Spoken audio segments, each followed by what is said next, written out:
Tonight on CTV News, Christchurch's housing shortage is putting pressure on organisations supporting domestic violence victims. Valentines celebrates 160 years in Christchurch with a special fashion show, and 40 sheep are being shepherded into High Street.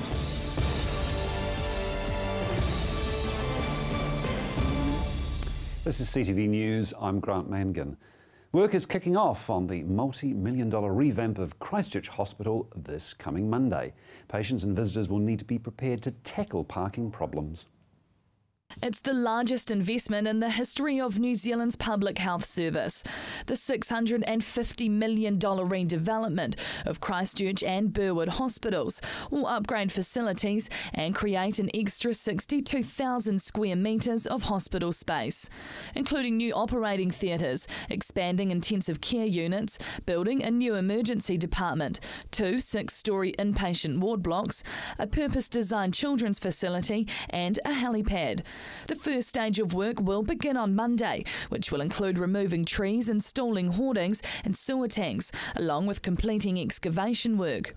More than 4,000 people walk through the doors of the Christchurch Hospital. The Canterbury District Health Board has been receiving flack for the lack of car parking available during the hospital upgrade. The CDHB says they will lose 150 parks, leaving only a small number of mobility parks available.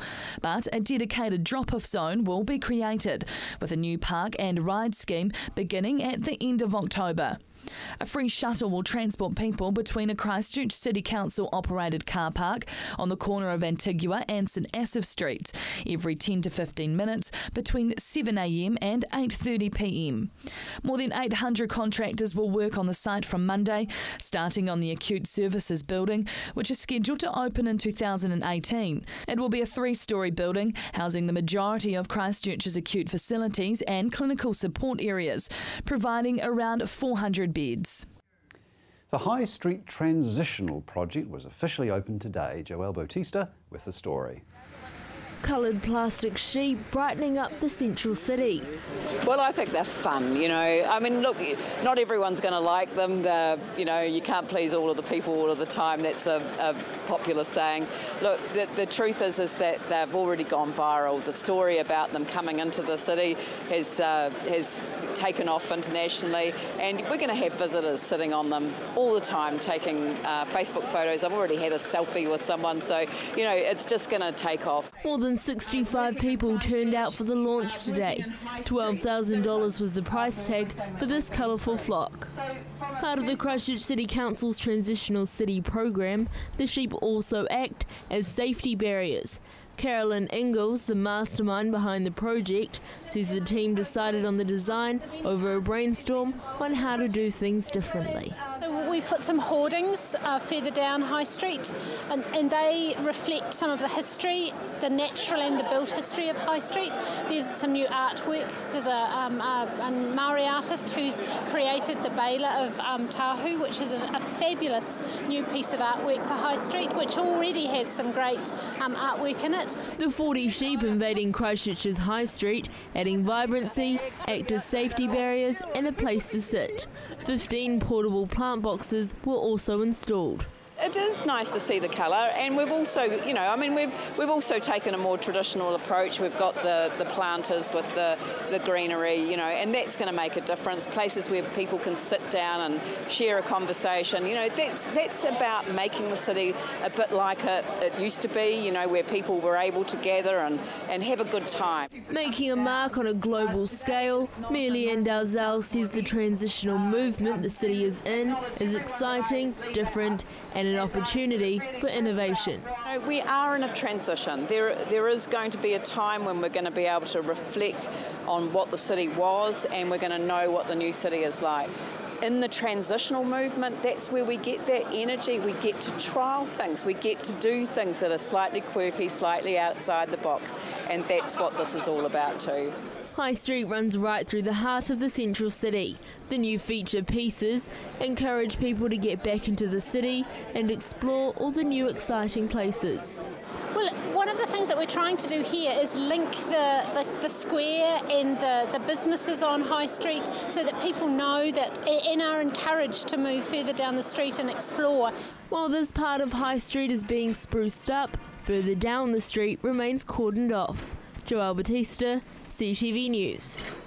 Canterburyans have one more week left to give feedback on ideas about what to do with Eastern land written off after the earthquakes.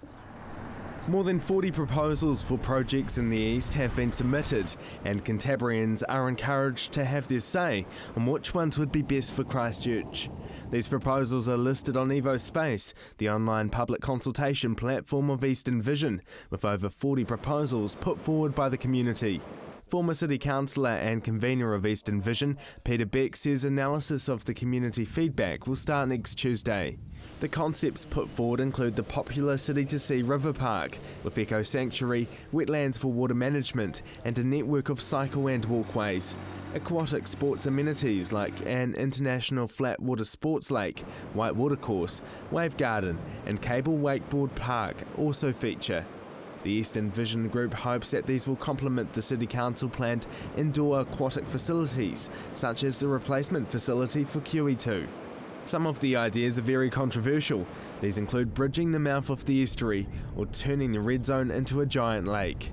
Peter Beck says all results will be made available to the public and recovery agencies. Earlier in the week, freshly re-elected MP Nikki Wagner hinted the government will be announcing community consultation over the future of Christchurch's residential red zone within the next few weeks. Icefest kicks off tomorrow morning. Joelle Batista spoke with the director to see what's in store for Christchurch. From snow dogs to an ice bar, Icefest this year has a little something for everyone. There's so much to get excited about. This Sunday we have sled dog racing in Hagley Park, and then there's Air Day, US SAP Air Day, out at the airport, where you get the chance to go on board a C-17 and a Hercules that fly down to Antarctica. But we also have a great speaker series covering everything from the big issue topics such as Antarctic politics all the way through to talking about whales and seals. Kicking off tomorrow morning in Cathedral Square with the breaking of an ice ribbon. 8 Malamute dogs will pull a Christchurch tram from Cathedral Junction to the festival site entrance. Icefest director Chloe Deere says the entrance is symbolic of the special relationship with the icy continent. 9:30 Saturday morning. It's quite a special little ceremony. We're dragging a tram, pulling a tram with a husky team, and Malamutes actually. And on board is Lady Hillary, the Mayor, and Peter Beggs from Antarctica, New Zealand, our special guests, and a few little surprises as well.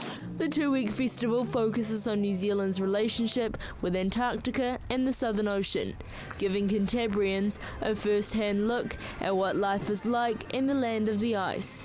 Antarctica is important to Christchurch and it's important to the world, so we're trying to get that message across in as many different fun ways as possible. Chloe Deere says there's something for every member of the family. During the day there are special children's programs and areas for the parents to relax.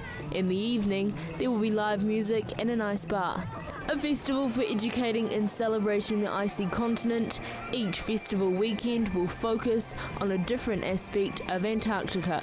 There's a great exhibition called Antarctic Time Travel where you can find out about climate change and how Antarctic science has helped us understand what climate change is all about. It's actually quite an interesting subject, and this exhibition really gets you engaged, lots of interactive exhibitions. Icefest begins tomorrow and runs until the 12th of October. Joelle Batista, CTV News. Coming up, we celebrate 160 years of Valentines department store with a fashion show.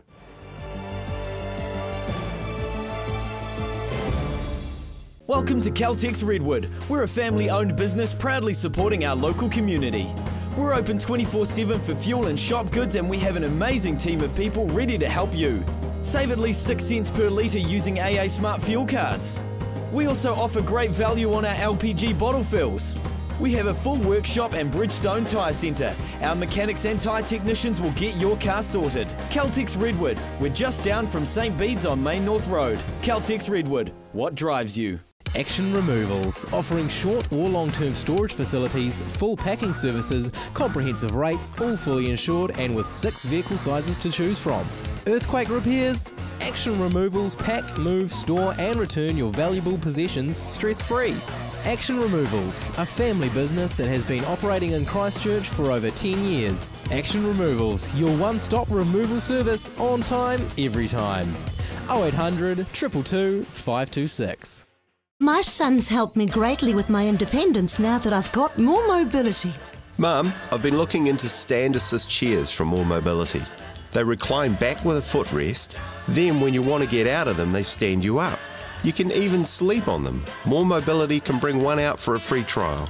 There's even electric beds too. What do you think? For more range and more expert advice, see More Mobility, corner Clarence and Princess Streets off Blenheim Road. What a difference more mobility makes.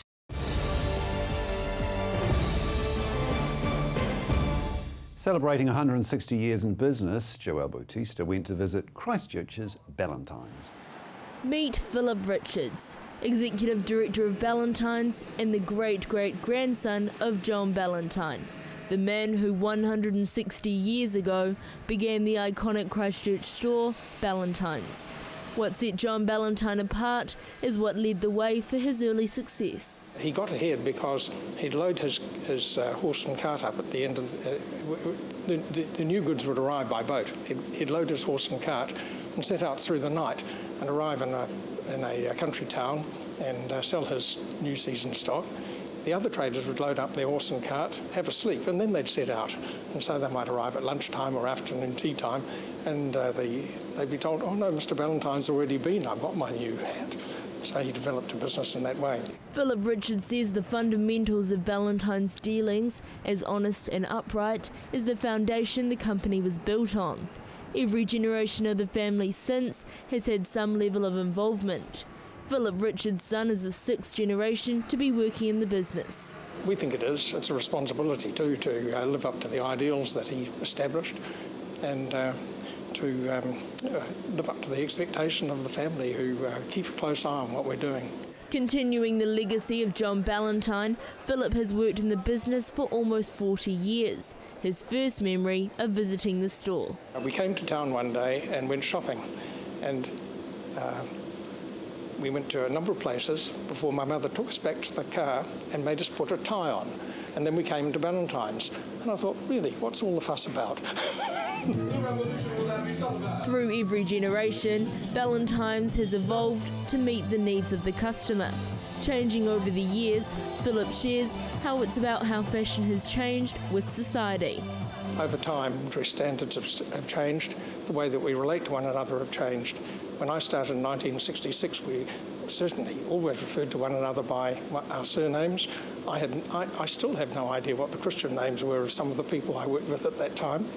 And there was a great deal of formality, but we've become more informal in the community in general. So Valentine's has reflected that. Valentine's has put together a timeline of significant events during the 160 years. Closed after the earthquakes, Valentine's was one of the first fashion retailers to reopen shop in the central city. I'm pretty excited about the future for Valentine's. I'm excited about the future for Christchurch. The retail precinct in 2016 is going to be fantastic. There's a huge amount of retail space being developed at the moment, some very large office buildings, and in 3 years' time there'll be 10,000 people working within 300 metres of here. Now, it's going to be a very different central city to what it was before the earthquake. Valentine's CEO Maria O'Halloran says the success behind 160 years of business is thanks to the loyal customers and community. So I think our customers, again, and our staff are both loyal and resilient, and we're very much focused on the future, and we're really excited because for the first time we're feeling, those green shoots are starting to appear. So we're really pleased how we've traded, and with more neighbours and that critical mass that the city needs, we can only grow from strength to strength. For a closer look of the Valentine's history, the timeline is featured along Colombo Street. Joelle Bautista, CTV News. And staying at Valentine's, they put on 2 fashion shows to celebrate their 160th year anniversary. Cameras, lights, fashion. Models took to the runway showcasing some of New Zealand's best brands. I think they're really keen to support Canterbury as a community, so them coming down and spending their evening with us, speaks volumes really. Christchurch-born Steve Dunstan, one of the creators of Huffer, says being here a part of the celebrations is very special. The designer's early years were spent here in Canterbury. His memories of Valentines as a young boy. I remember being down on the ground floor and these tubes, and they used to send receipts, or I don't know what it was, but they got sucked up through to the next floor or something. I didn't actually know what was happening, but I thought it was the coolest thing. And then the escalators.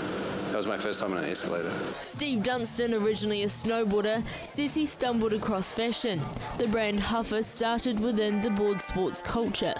Being a part of New Zealand fashion history, for him, is incredible.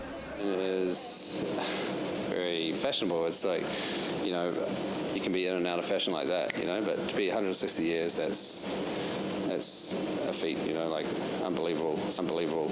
Inspired by the Valentines legacy, the Huffer designer says he hopes his brand will one day do the same. We've been in business 17 years. To me, that seems like a lifetime, but 160 years? Wow.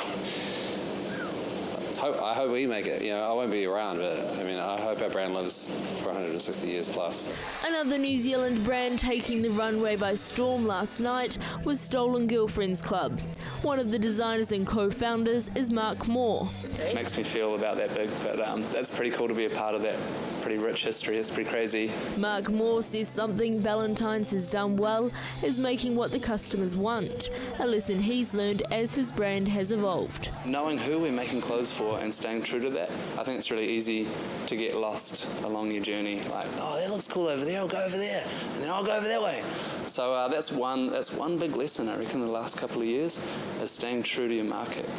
Hoping to continue in Valentine's footsteps in creating a legacy that will last another 150 years. Well, I won't be around to see it, unless technology changes and medicine changes. I'm hoping, fingers are crossed. Last but not least is world-famous designer Karen Walker. Started in Auckland in the late 80s, now her brand sells globally, in more than 800 stores and features in New York Fashion Week every time. What she loves about Valentines is that they have the ingredients to success, constantly creating new ideas. I love a heritage brand, so a lot of my favourite brands are heritage brands that have that around for 100 years, 160 years kind of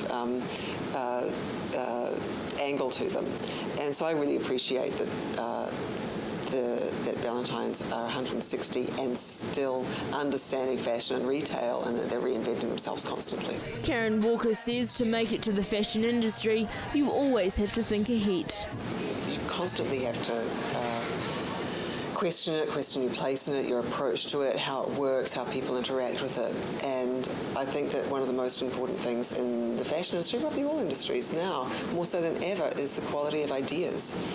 Whether Karen Walker will be around in 160 years. Well, me personally, it'd be nice to reach 100. The brand, I don't know. Once I'm gone, then who knows? The next step for these designers in Christchurch's Valentines is the release of the summer collections. Joel Batista, CTV News. So happy anniversary, Valentines. Well, still to come, we preview the weekend sport and the weather.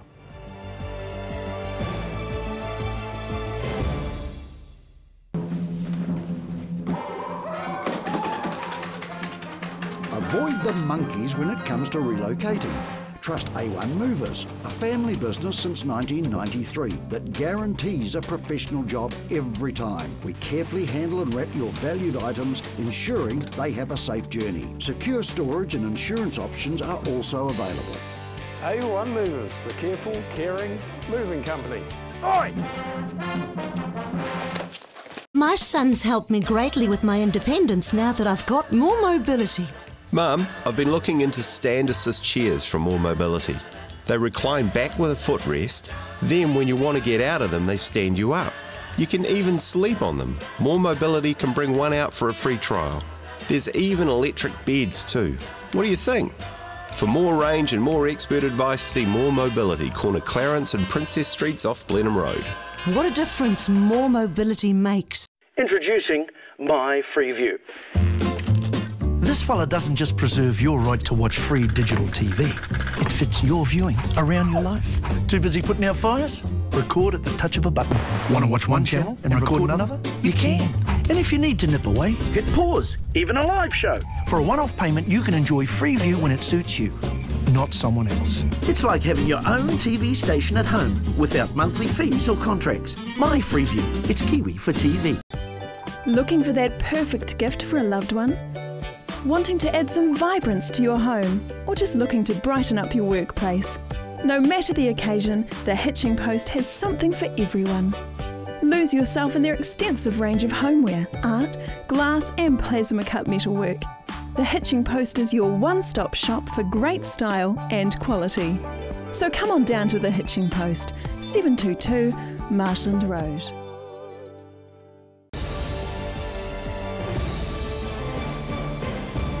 Here's Gordon Finlater with a preview of the weekend's sporting activities.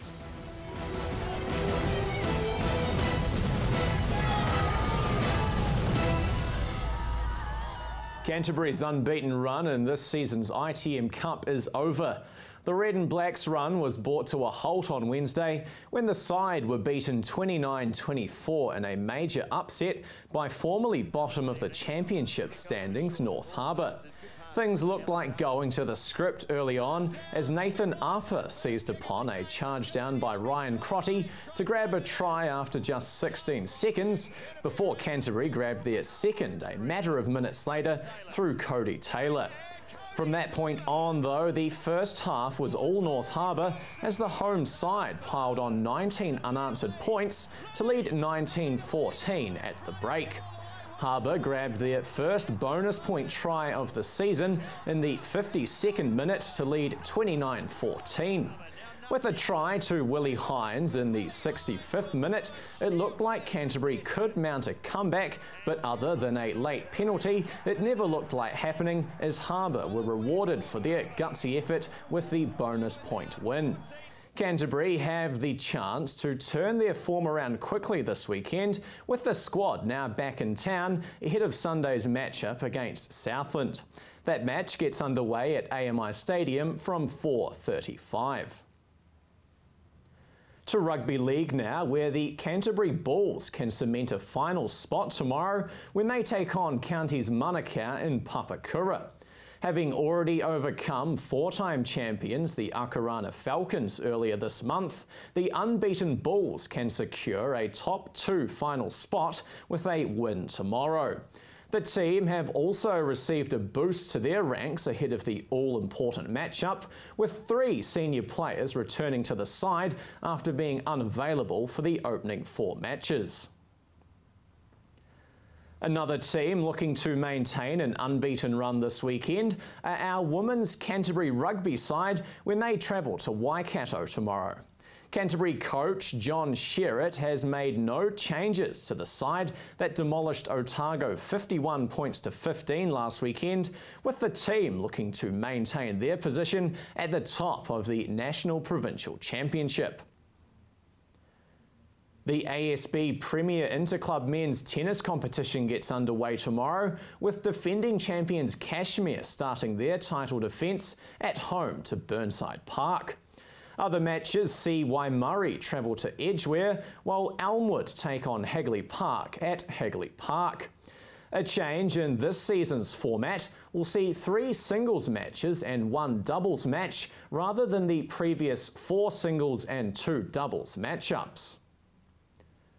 And finally tonight, 3-time New Zealand Trotting Cup winner Tera to Love begins his road to this year's pinnacle event when he lines up in the Group 3 New Brighton Cup at Addington.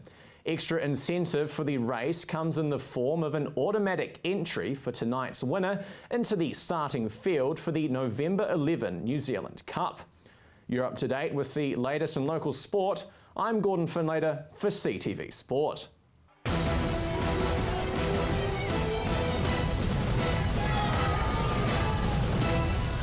Now let's check out the weather around Canterbury. Good evening, Canterbury. Let's take a look at the region's weather. Looking first at Timaru, Temuka and Geraldine, 19 degrees today. Moving along to Methven, Ashburton and Rakaia, they hit a high of 19 degrees as well. Darfield hit 19, while Leeston and Ralston were slightly warmer on 20. Lincoln and Christchurch there had a cloudy day, but still had a high of 20 degrees.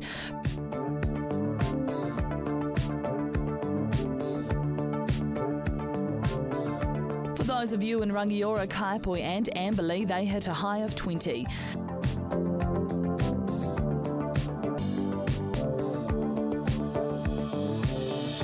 Taking the region's low of 18 degrees was Culverden and Hanmer Springs. The same goes for Cheviot as well, with Kaikoura taking the region's high, hitting 21 degrees today.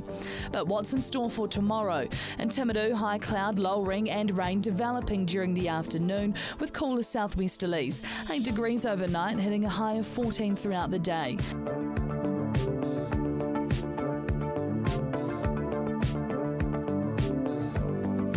In Ashburton, fine at first with light northerly winds, but some rain developing on your Saturday afternoon with cooler southerlies, hitting 8 degrees overnight and a high of 15 degrees.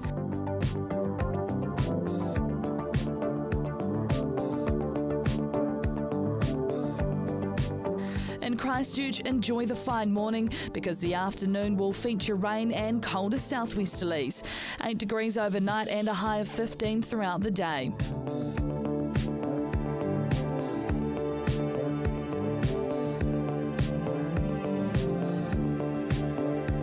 Kaikoura mostly fine with high cloud increasing slowly during the day. Expect light northerly winds, hitting 8 degrees overnight and 15 throughout the day.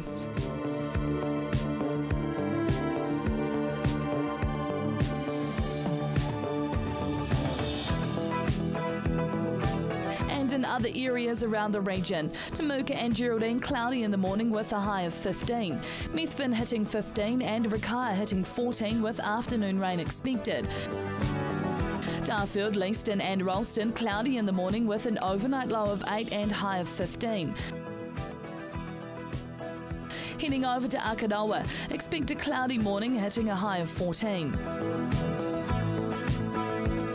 Rangiora, Kaipoi and Amberley, afternoon rain is expected to creep in and hit a high of 16.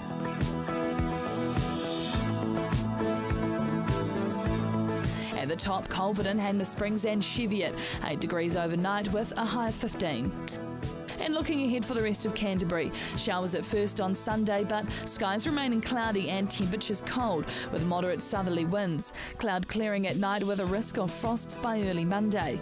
Fine and sunny with fresh breezy northeasterlies developing on Monday. Sunny periods and high cloud with light to moderate northerly or northeasterly winds on Tuesday and Wednesday. High cloud increasing and mild northwesterly winds freshening on Thursday. Then a period of cooler blustery southwesterlies and scattered showers late in the day. And that's all for your region's weather. Have a lovely evening and a safe weekend. And that's CTV News for Friday. I'm Grant Mangan. Good night.